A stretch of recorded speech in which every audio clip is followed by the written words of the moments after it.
What's going on, guys, and welcome to today's video. And today we're going to be tackling a super common repair or oil leak on the Chrysler 3.2 and 3.6 liter engines, and that is the engine oil cooler. Now this video is going to be on a 3.2 liter in a Jeep Cherokee, but this is going to be the exact same repair in a Chrysler Town & Country or a Dodge Caravan or a Dodge Avenger or all of those front-wheel drive based Jeep, Chrysler, Dodge vehicles with the 3.2 or the 3.6.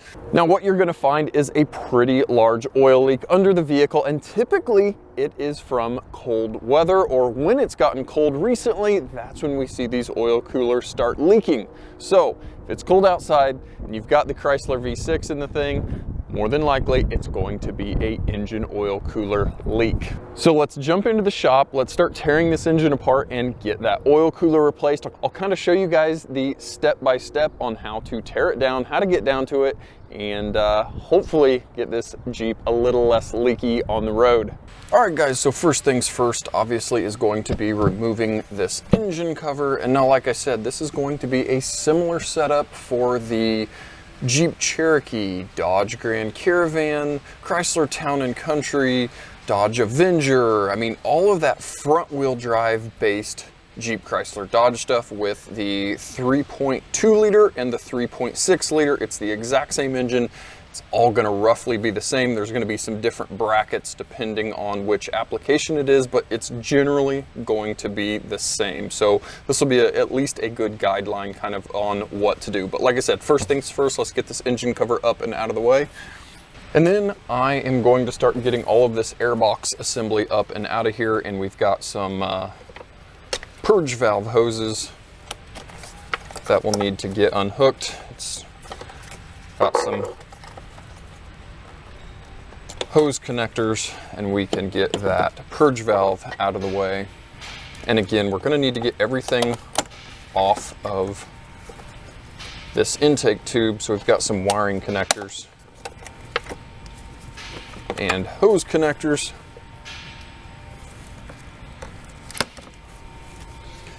And a intake temp sensor back there at the back. And then we're going to be able to take a 8mm socket and get those hose clamps loose. And on the Cherokee, there is a really kind of a pain to get to little plastic push-in clip that retains that intake tube. And I'm just using this trim tool for 99% of my engine bay work. That helps to get wiring clips, anything and everything out of there.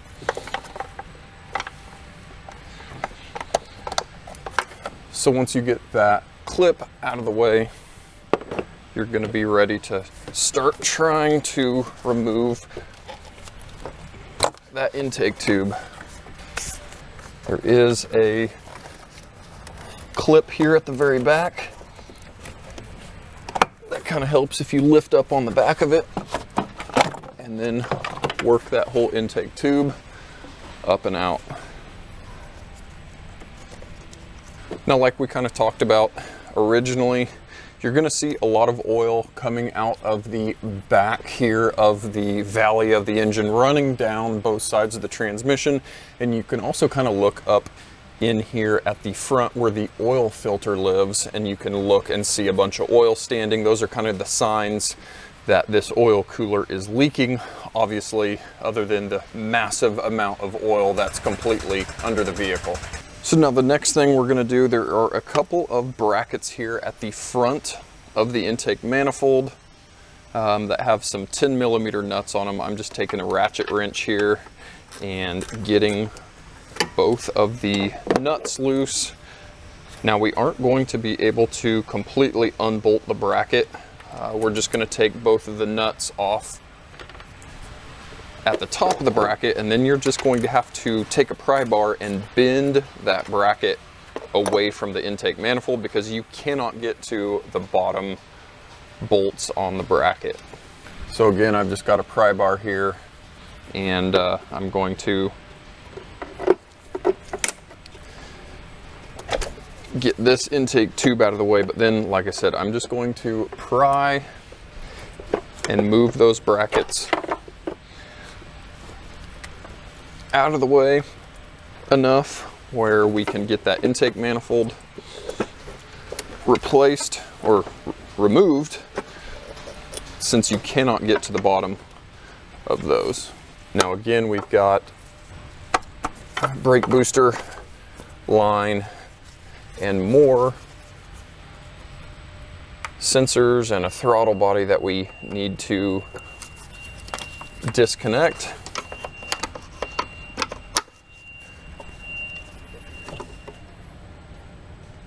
So we can get the intake finally out of the way. And again, we've got a couple of 10mm nuts on a bracket at the back of the intake by the throttle body that we're going to get the 10mm nuts off at least.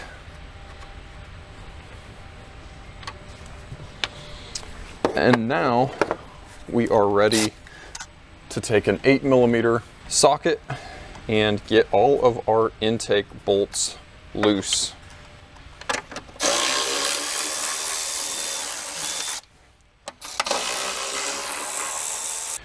Now that we've got all of those bolts loose, we're going to be able to tip this thing up at the front of the engine bay and lift it out of place.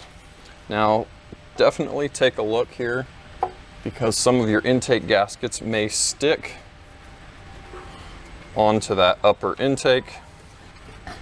So take a look at those. Now this is a good time to really take a good look at the gaskets. If they're old, smashed down, have a bunch of miles on the motor, be a good time to replace them. This motor is actually relatively low mileage. The gaskets aren't super smashed. They still feel nice and rubbery, so we are going to reuse those since they are perfectly good. Now we're going to get the foam noise isolator out of the way and throw that on top of the intake manifold so you don't forget to put that back on. Now we can see our lower intake manifold, and we're going to need to get all of our fuel injectors unplugged. We've got a little bit of wiring here on the back of the engine, and then we're going to be able to lift this up and out of the way. And if you want, you can leave your fuel line connected, so you don't have to worry about high pressure fuel spraying anywhere. You can just leave this connected and set that lower intake out of the way, even with it still connected. So again, I'm using that same trim tool that I use for absolutely everything, and we are going to get all of the fuel injectors unclipped. There is a red lock tab that you're going to need to pry up first, and then reach below the red lock tab and pull the wiring connector up off of the fuel injector. Now be mindful, depending on what year your vehicle is and how many miles and the condition, all of these may be very, very brittle. Like that red lock tab just broke because it's been hot and cold a million times. So when those red lock tabs break, I'll take a metal pick tool and you can lift that plastic lock tab up typically and get it out of the way when they do break. But don't worry about them breaking. That is a very, very common thing as this plastic gets old with age. Now we're going to have a couple of wiring harness clips here at the back of the lower intake. One here and then one a little bit further down that we are going to, again, use that tool, get it up and out of the way. And then we've got our 3 fuel injectors here at the back of the motor.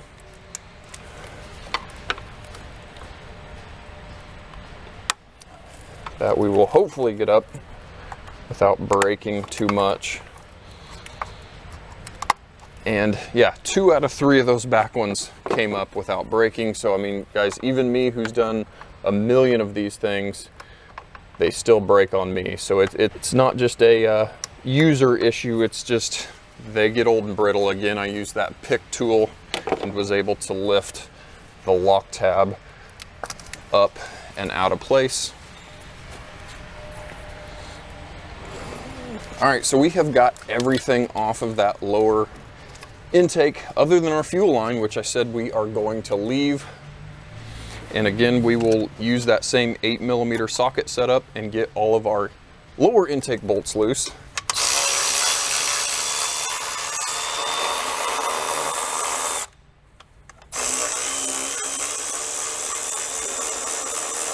Now, one thing we can do before we pull that lower intake is use some compressed air or an air compressor and try to blow some of any dirt and debris that might be sitting next to the intake out of the way. I try to throw my hands over the intake port and use that compressed air.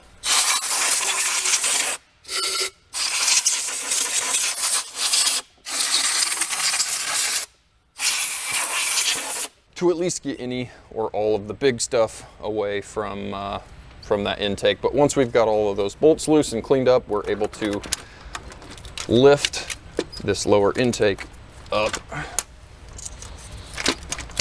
and out of the way. And like I said, just leave that fuel line connected and set this thing over to the side of the engine bay. Then you don't even have to worry about fuel.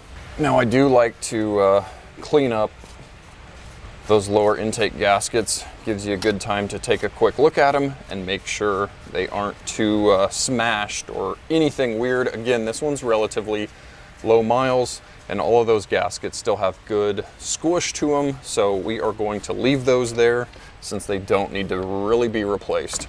So now we can finally see that oil cooler down in the valley of the engine. Now I do take my rag and do a final cleanup here on those intake ports on the cylinder heads, just so we don't have any other dirt and debris fall down into that engine. And it'll help those gaskets seal well on that cylinder head surface. So once we've got those cleaned up, we're ready to start unhooking, unplugging our oil cooler, because the oil cooler also has our oil temperature sensor and a oil pressure switch installed here on the end of it. So we'll need to get the red lock tabs pulled up and the connectors unplugged and moved out of the way.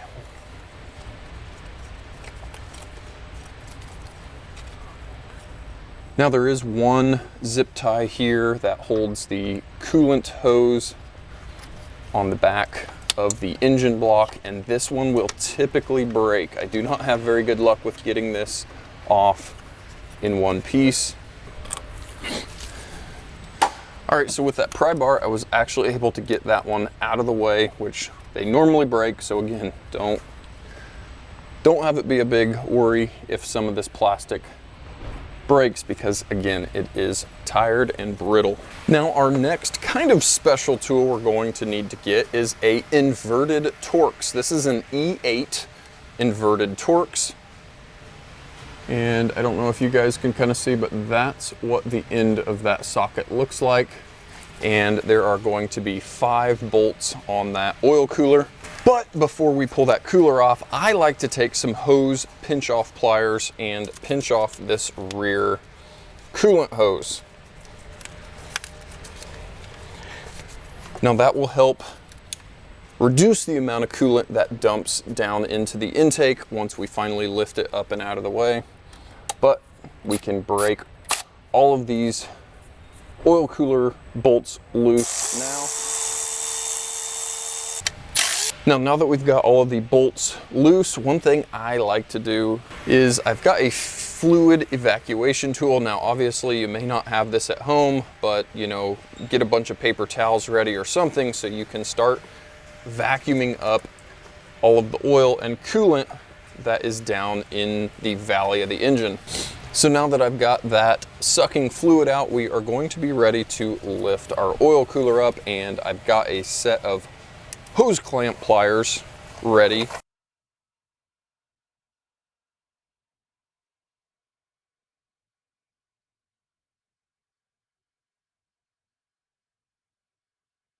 So once I get that oil cooler up, I can get the coolant hose taken off the back here.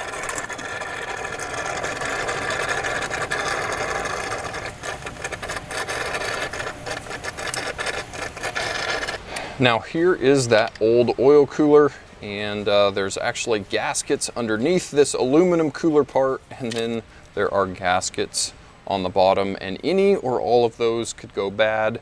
There's also a couple of plastic plugs here at the front of the intake that can also leak, so there's just unfortunately a lot of places for a leak. So I'm going to work on using this fluid evacuation tool, cleaning all this old coolant and oil out of the valley of the engine.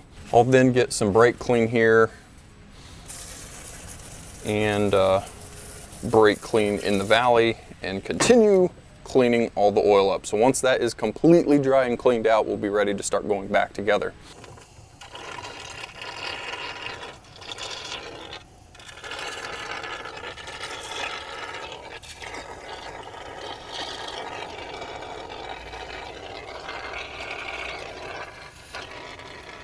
So now that we've got the valley of the engine all cleaned out, we've got everything sucked out that we can, we are going to get our coolant hose put back on to the oil cooler,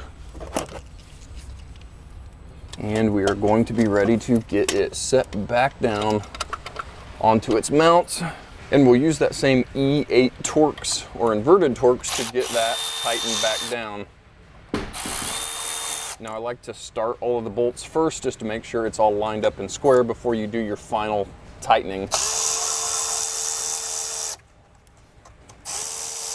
Now that we've got that on, we can take our pinch off pliers off of our coolant hose, and now we need to plug in our oil pressure switch and our oil temperature sensor, because don't forget to, it's going to be a long way back down if you forget them and you put all of your intakes back on.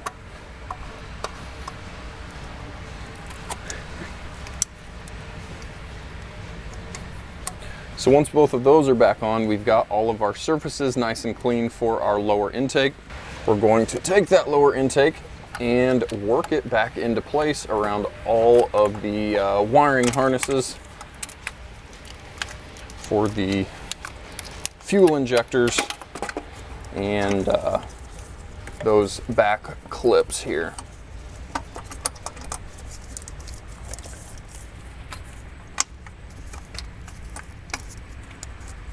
So once you've got that set back in place, we'll take that 8mm socket and get all of those lower intake bolts started, and then we'll tighten them down.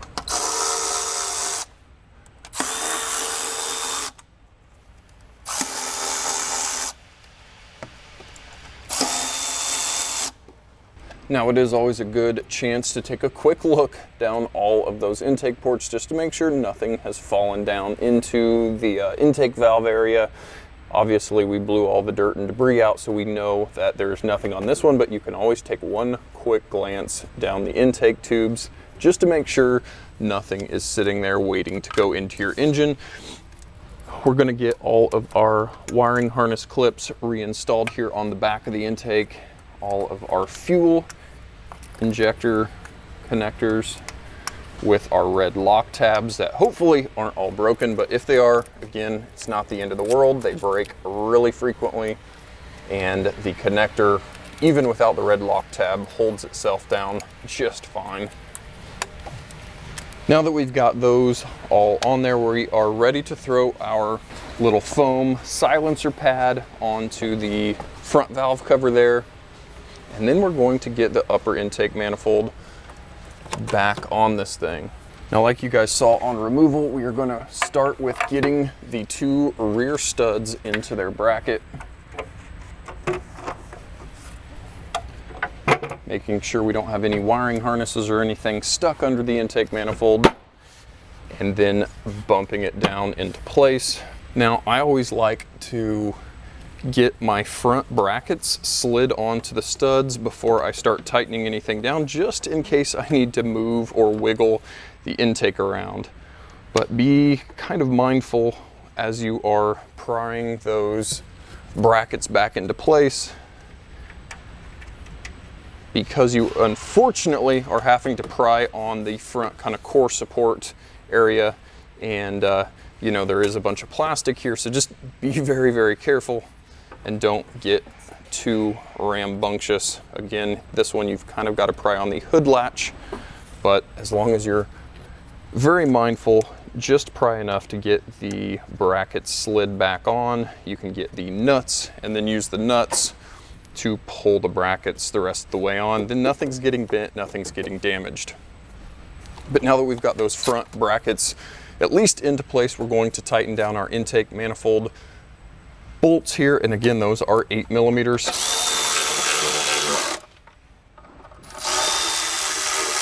Now these are going down into the plastic lower intake manifold, so be relatively careful. The spec is 7 to 9 Newton meters, so not very much to tighten these things down. Now we'll grab that 10 millimeter ratchet wrench and get those front bracket nuts tightened down into place. And we can get that engine breather tube put back onto the air box and its little holder clips back into place. Now we've got those 2 nuts on the back of the intake to that rear bracket that we will get on before we get them all covered up with wiring.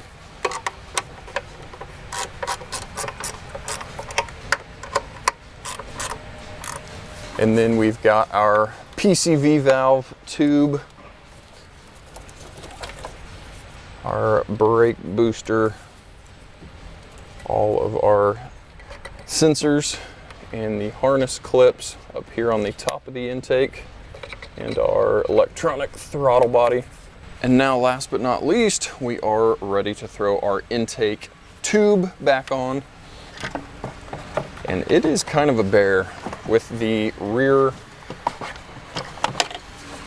clip or stud that it clips onto. It's just kind of a bear getting it wedged down into place.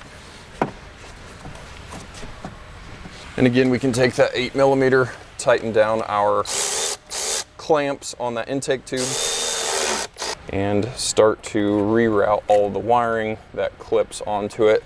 Now, one thing I love to forget is this rear intake temperature sensor. Now, it's not the end of the world. If you start the vehicle up without plugging that in, you're just gonna have a check engine light, but I seem to do it almost every single time. So make sure you plug that in. And we've got our purge valve that we will get clipped back onto the purge hose, back onto the intake, plugged in.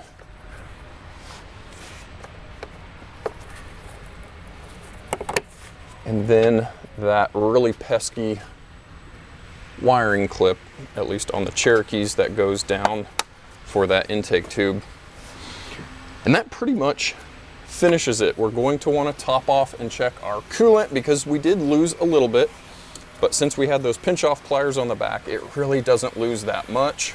And at least with the Mopar oil coolers, it comes with a brand new oil filter. So it'd be a really good time to drain and refill your engine oil, or if like this Jeep you've done a recent oil change, it'll be a good time to at least check the engine oil, make sure you're not outrageously low from that oil cooler leaking. And at least in this Jeep's situation, it is nice and full still. And pretty much the last thing that you're gonna need to do is try and clean up all of the oil. What I normally like to do is run a bunch of engine degreaser down the back of the engine near the transmission area, and then I go over to the power washer and power wash a bunch of water in the valley of the engine to help flush anything else out, and down the back of the engine because it's going to be a massive mess under the vehicle. So pressure wash up top, pressure wash underneath the engine bay, because it is always a very oily, nasty mess. Well guys, we got the oil cooler replaced. Kind of a lengthy repair, but hopefully I showed you a decent kind of step-by-step process on how to remove it, get down to it, get it replaced. And again, like I said, this will be kind of a good tutorial for the Dodge Avenger, Grand Caravan, Town & Country, Jeep Cherokee, all of that front-wheel drive based Jeep, Chrysler, Dodge stuff.